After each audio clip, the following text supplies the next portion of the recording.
आप लोग को बुलाए हैं एक राष्ट्रीय जनता दल के मुख्य प्रवक्ता के हैसियत से। ऐसे तो ऑफिस में हमको करना था, लेकिन यहाँ काफ़ी भीड़ जुट गई थी, इसलिए आप लोग को कष्ट दिया है अपने डेरा में करने का। अभी एक मामला आया है, संज्ञान आया है कि हमारे दल के विधायक आनंद सिंह को एक तो गलत केस में जेल में रखे हुए है सरकार जानबूझकर, और एक दूसरी केस पर हत्या करने के साजिश में उनको फिर मुकदमा उन पर किया गया, जबकि एफआईआर में उनका नाम नहीं था और साजिशकर्ता में उनका नाम दिया गया है। ये सरकार की दिखाई दे रहा है कि सरकार सरासरी ढंग से आनंद सिंह पर पड़ी हुई है और उनको जेल से निकलने देना नहीं चाहती है। आनंद सिंह को पिछले केस में भी जानबूझकर सरकार ने फंसाई है और कहीं न कहीं से सरकार इसमें संलिप्त है और सरकार नहीं चाहती है कि आनंद सिंह को न्याय मिले।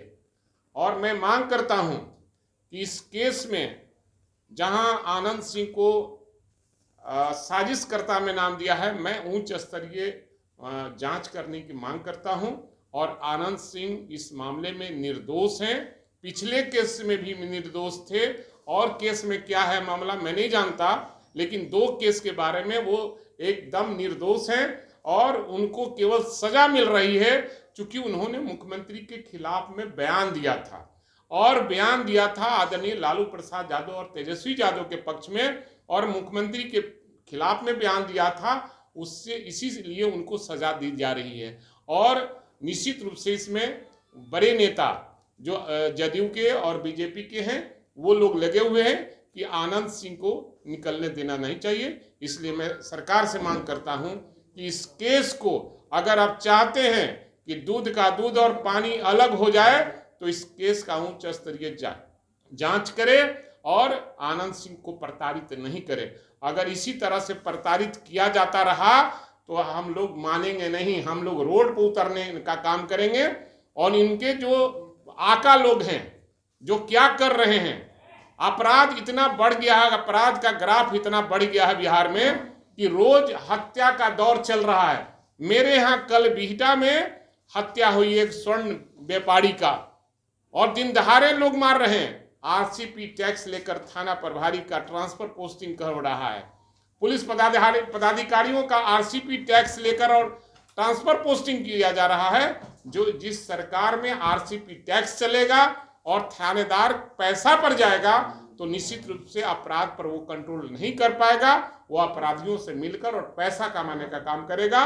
क्योंकि ये सरकार अपराधी युक्त सरकार है और अपराधियों को संरक्षण देने वाली ये सरकार है और ये सरकार जब तक नहीं जाती है तब तक हम लोग आंदोलन करेंगे। कई मुद्दे हैं हमारे पास, चाहे वो जातीय जनगणना का मामला हो, मंडल कमीशन को जो पूरी उसकी अनुशंसा है उसको लागू करने का, और जो बैकलॉग लाखों पद पर है उसको भरने का हम लोग ये आंदोलन कर रहे हैं। और आगे की रणनीति बनेगी और पूरे प्रदेश में हमारे नेता तेजस्वी प्रसाद जाएंगे और ऐसे लोगों के खिलाफ में, सरकार के खिलाफ में जो हमारे दल के विधायकों को फंसाने का प्रयास किया जा रहा है उसका विरोध करेंगे। सबसे बड़ी चीज है कि ये हमेशा आईवास करते हैं, आईवास करते हैं जनता को दिखाने के लिए, सरजमीन पर कोई काम नहीं हो पाता है। और अभी हमारे क्षेत्र में, हमारा मनेर में 6 पंचायत है जो बाढ़ से ग्रसित है और पानी वहां भरा हुआ है गंगा का।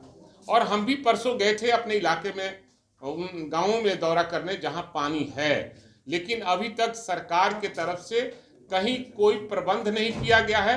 हमने मांग किया है कि सरकार 6 पंचायत को बाढ़ ग्रस्त घोषित करे और ये सरकार बाढ़ पीड़ितों पर बिहार में कहीं कुछ नहीं कर पा रही है। ये घोषणा के अलावा ढकोसला है और इसके अलावा सरकार के पास कोई नहीं है।